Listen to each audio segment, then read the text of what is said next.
በተለምዶ ከኮር በታች እነሱ ከኮር በላይ ነን ስላሉ ሌሎቹ ነባሮቹ ታጋዮች ወጣቱ አዲሱ ትውልድ ከኮር በታች ልንለው እንገደዳለን። በእነሱ ላይ የተነሳበት ነበረ። የኢኮኖሚ ጥያቄም ሲሪየስሊ የተንጸባረቀበት አንዳንድ የፖለቲካ ከፓርቲ ጋር ፓርቲና ሰራዊት ጋር በተያያዘ የተነሱ ነበረ እና ጥቅም አልነበራቸውም። ኢኮኖሚክ ኮዝ ብለን ካራክተራይዝ ብናደርገው ብዙ ማጋነን የሚሆን አይመስለኝም። አሁን ያ ብሮደር ቤዝ የለውም፣ ሰፊ መሰረቱ አጥቷል። ያሁኑ ኢቨን በአርሚው ውስጥ ሁሉም አይደሉም። አንድ አርሚ ብቻም 70 ወይም 100 ሰው ያለ አይመስለኝም። ምናልባት ክንፈ እዚህ ጋር ሊያግዘኝ ይችላል። በቅርቡ ካለው 100 ሰው ወይም 70 ሰው አይደለም። እንደገናም በትክክልም በተጨባጭም ከሁለት ለጦር እና ብዙ ጊዜ ለሆነ ለታቅዶ ታስቦ ለሚደረግ ነገር ነው እንደዚህ አይነት ሴሌክቲቭ የሆነ አፕሮች የሚደረገው። ብዙ ጊዜ ኢኮኖሚ የጋራ የሆነ አክሮስ ደ ቦርድ ተመሳሳይ ጥያቄ ያለው ብዙ ጊዜ ስፋት ይኖረዋል እና ደግሞ ራንደም ነው የሚሆነው። ይሄኛው ግን ከሁለት ክፍለ ጦር በአንድ አርሚ ውስጥ እስከነ ትጥቃቸው እና ደግሞ ታርጌታቸው የአስተዳደሩ ኃላፊ ማግኘት የሚል ክንፈም ነግሮናል። እዚህ ላይ ደጋግሞ እሱን ነው ማግኘት ብለዋል። እንደገና ደግሞ የተወሰኑ 2 ይሁኑ 3 ባለው ባቀረበው ፕሪቶሪያ እንዳይተገበር እያደረጋችሁ ያላችሁት እናንተ ናችሁ የሚል ነገር አንስተዋል። ዞር በሉልን የሚል ማነው ዞር እንዲል እየተፈለገ ያለው? ያው ስልጣን ላይ ያለ ኃይል ነው፣ ሌላ ሊሆን አይችልም። ዞር በሉልን የወታደራዊ አመራሮቻቸውን ቢሆን እዛው በጀመሩት ኑሮ የአርሚው ወይም የግንባሩ መሪ ላይ እንደዛ ማለት ይችሉ ነበር። ግን ዞር በሉልኝ እየተባለ ያለው ጊዜ አስተዳደር ውስጥ ያሉ ሰዎች ሆናቸውም ያነጋገሯቸውም አስተዳደር ካቢኔ ላይ ያሉ ሰዎች ናቸው። ክንፈ በሰጠን መረጃ እንተረሼ ነው። ፍስሐ ማንጁስ እና ምክትል ፕሬዚዳንቱ አማኑኤል የካቢኔ አባላት ናቸው። አንዱ የጸጥታ ቢሮ ኃላፊ ነው፣ አንዱ ደግሞ ምክትል ፕሬዚዳንት ነው። ይሄ ግምት ውስጥ ታስገባ። እንደገና ደግሞ የሚዲያ ተቋም ለመቆጣጠር ዩዥሊ ሚዲያ ታርጌት የሚደረገው ያው ፕሮፓጋንዳ መልክ ለማስያዝ ሲፈለግ ነው፣ መልክት ለማስተላለፍም ሲፈለግ ነው። በምትፈልገው አካል የመተካትም ኃላፊም ሊሆን ይችላል፣ ባለሙያም የመተካት ወይም ደግሞ ገነስተኛ ምን እያቀረብነው ያለ ነገር የሆነ ናሬቲቭ ሊመጣ ይችላል ብለህ ካሰብክም ሚዲያውን የማስቆም ስራ እንዳይሰራ የማድረግ ምክንያቱም ህዝቡ ሊጠራብን ይችላል፣ በተቃራኒ ሀሳቦች ሊንጸባረቁ ይችላሉ ብለን ስታስብ የምታደርገው ነገር ነው። ይሄ እንዳለ ሆኖ ይሄ አሁን እየሆነ ካለው ከዛ በፊት ግን የቆየው ፕሮፓጋንዳ ምን ነበረ ታየኸው? ፕሬዚዳንቱ በዋናነት ትኩረት ያደረገ ከህወሓት ጽሕፈት ቤት አካባቢ ያሉ የሚዲያ ተቋማት የእነሱን ሰዎች የሚያቀርቡ ፕሮፓጋንዳ የሚሰሩላቸው እንግዳ አድርገው የሚያቀርቧቸው ሚዲያዎች በውጭ በተለይ ያሉ በውጭ ሀገር ያሉ ሚዲያዎች ታደሰ ላይ ከፍተኛ የሆነ ቅስቀሳ ያደርጉ ነበር። ኦብጀክቲቭሊ ካየኸው ቅስቀሳው ምንድን ነው የሚለው? ታደሰ ጸረ ህወሓት ሆኗል ነው አንዱ ክስ ሲቀርብበት የነበረው። ህወሓትን አጠፋለሁ፣ ህወሓትን ረግጫታለሁ፣ ህወሓት ካሁን በኋላ እንደማትሆን አድርጊያታለሁ ምናምን የሚል አንድ ሚዲያ ያቀርብ ነበር። ሌላኛው ሚዲያ ደግሞ በዋናነት ከህወሓት ጽሕፈት ቤት ጋር የሚሰሩ ተቋማት ናቸው እነዚህ። ሌላኛው ሚዲያ ደግሞ ሰራዊቱን እያንቋሸሸ ነው፣ ስብሰባ ላይ ልቅምቃሚ ነው ይሄ ሰራዊት ብሏል። እና ዩዥሊ ወደኋላ ስትመለስ ታደሰ የሰራዊት አመራር ሆኖ ወደ ጊዜያዊ አስተዳደር ፕሬዚዳንትነት ከመምጣቱ በፊት በጌታቸው ረዳ ይደረግ የነበረው ፕሮፓጋንዳ አይነት አፕሮች ነው እየተከተሉ ያሉት። ብዙ ጊዜ እንዲነሳ ወይም በጌታቸው ረዳ ላይ ማለት ነው።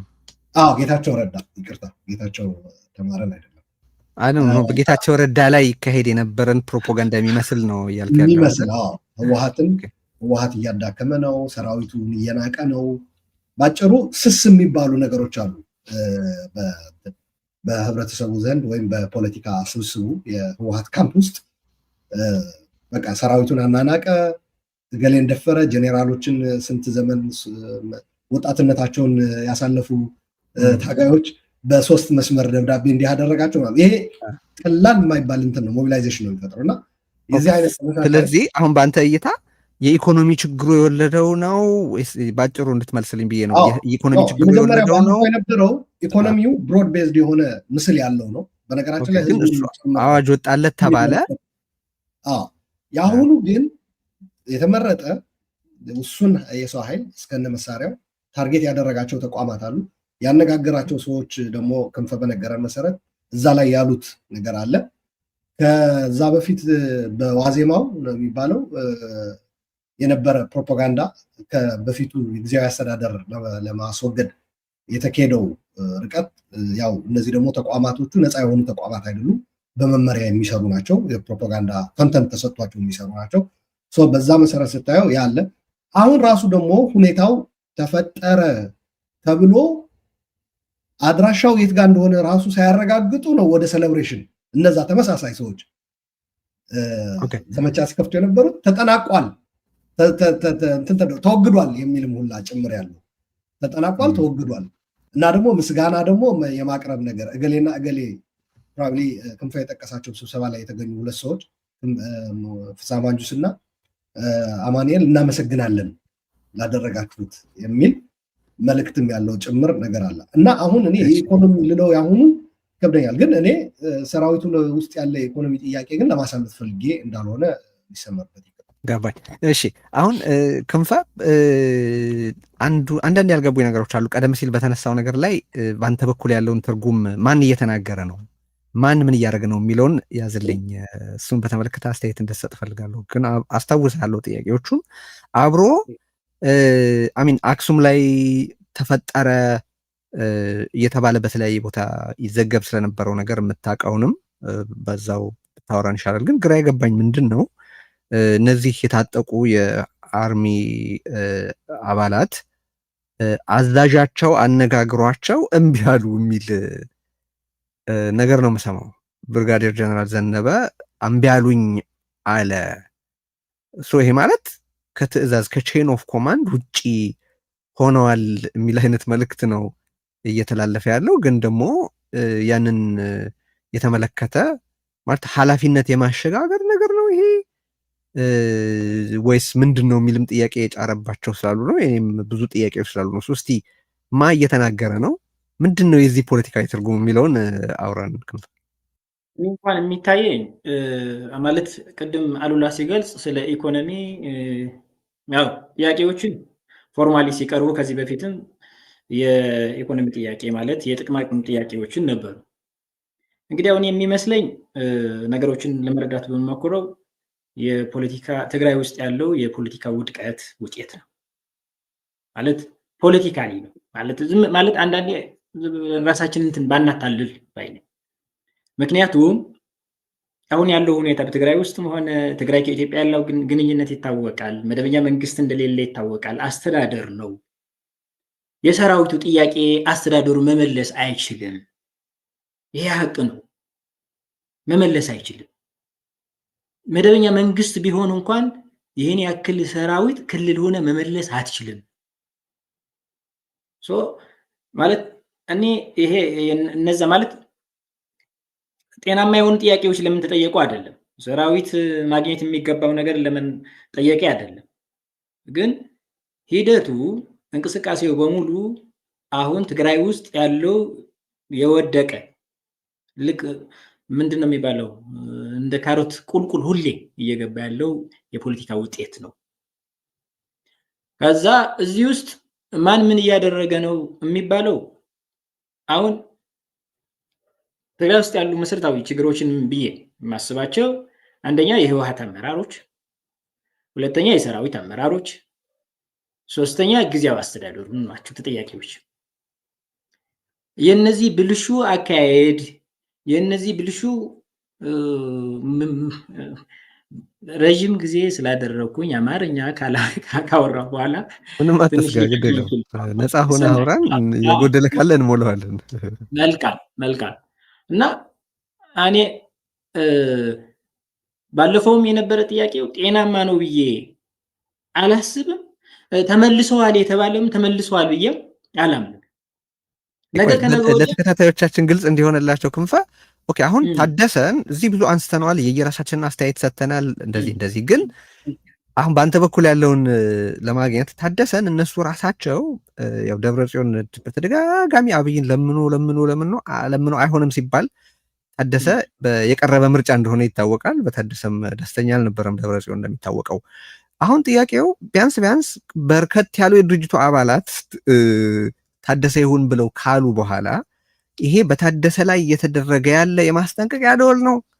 በሻዕቢያ ትዕዛዝ መሰረት እየተደረገ ያለ የማስወገድ እርምጃ ምዕራፍ 1 ነው ወይስ ለድርድር አቅማችን ይሄ ነው ተብሎ ለማሳየት የተደረገ ሙከራ ነው? እና ይህንንስ እያደረጉ ያሉት እነማን ናቸው? እስቲ እሱን ፕራክቲካል የሆነውን አውድ እንድታስቀምጥልም። እኔ የማስበው ኤግዛክትሊ አሁን እየተደረገው ያለው ኖት ኦንሊ ቲፒኤልኤፍ ብቻውን ወይ የሆነ የሰራዊት አካል የሆነ ብቻውን መክሰስ፣ ኢቭን ታደሰም የምትጠረጠረው ጉዳይ ይኖራል። ይሄ እየሆነ ያለው ግን አሁን አክሱም ላይ ስብሰባ ነበራቸው። ያ ማየት ያስፈልጋል።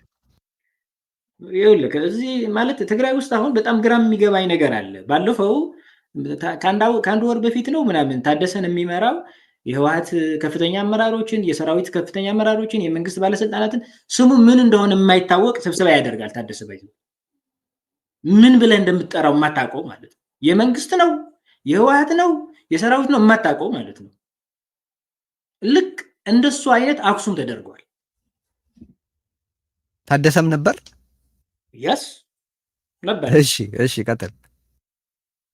ስለዚህ ታደሰም እዛ ነበረ። ተነሱ የተባሉ ማለት ትንሽ ይሰቀጥጣሉ ማለት የሚሰቀጥጡ ነገሮች ነው የምትሰማው። ምክንያቱም በቃ ከዚህ አሁን ሪፎርም አያስፈልግም፣ አሁን ጦርነት እየመጣ መሪ መቀየር አያስፈልግም። ኦኬ ይሄ ማለት መሪ ቀየር ያሉ አሉ ማለት ነው። ስለ ህወሓት ነው የምናወራው። መሪ ቀየር እኮ በቲፒኤልኤፍ ውስጥ ነው። እሺ አሁን እየተከላከሉ ያሉት ቲፒኤልኤፍ ውስጥ መሪ አይቀየርም። አሁን ሪፎርም መደረግ ያለበት ከመከተ በኋላ ነው ምናምን። ኦኬ ስለዚህ አሁን ወይ ደብረጽዮን መቀየር የለበትም። እሺ ቀጥል። ምንም ጥያቄ የለውም። ምንም ጥያቄ እውነታው ይሄ ክንፈ አማርኛውም እያስቸገረኝ ያለ ተረዱልኝ ስላለ ገብቶኛል። አይ ቲንክ ዝም ብሎ ሁለት እንትኖች ለመግለጽ ነው። ክንፈ ምን ይመስልሃል እንዲህ እየተፈጠረ ያለው? ህወሓት አንድም ሶስትም ነው። ቅድም ብለዋል የህወሓትም ችግር ነው የመንግስትም የሰራዊትም ብለዋል። ሶስት እኮ ህወሓት ራሱ ነው። ስለዚህ ስብሰባም ሲሰበሰቡ ያስቸገሩ የማን ስብሰባ እንደሆነ ራሱ ግራ የገባኝ ብለሃል። ቢካዝ አንድም ሶስትም ናቸው። ሲፈልጉ ፓርቲ ይሆናሉ። ለምርጫ ቦርድ ወረቀት ሲጠይቁ ሲያሰኛቸው ትግራዋይን ቴኬር ሲያደርጉ ደግሞ መንግስትም እኛ ነን ይላሉ። ሰራዊትም ራሳቸው እንደሆኑ ነው የሚያስቀምጡ። ስለዚህ ከዚህ አንጻር ብታየው ልንፈልግ ነው። አው ግን አሁን እሱ የማይመልሰው አንድ ጥያቄ ግን አለ። አሉላ ጌታቸው ትገባለህ እዚህ ላይ ባጭሩ አስተያየት ከሰጣችሁበት በኋላ ሁለታችሁም። አሉላ አሁን ያነሳኸው ነገር የሚያስነሳው ጥያቄ ምንድን ነው? ኦኬ አንድም ሶስትም ከሆኑ ከራሳቸው ጋር ነው ወይ እየተጣሉ ያሉት የሚል ጥያቄ ይፈጥራል። አሁን ግጭት አለ። ያ ግጭት ያ ሰራዊት ያሰማራ አካል አለ፣ ሰራዊት የተሰማራበት አካል አለ። ያ አሰላለፉ ምንድን ነው የሚለውን ነው ለማወቅ እየጠየቅኩ ያለሁት አሁን። እሱን በተመለከተ ለምትነግረው ሶስትም እኮ ቴዲ ያ ነው። ሶስትም የሆኑ ሲጣሉ ነው።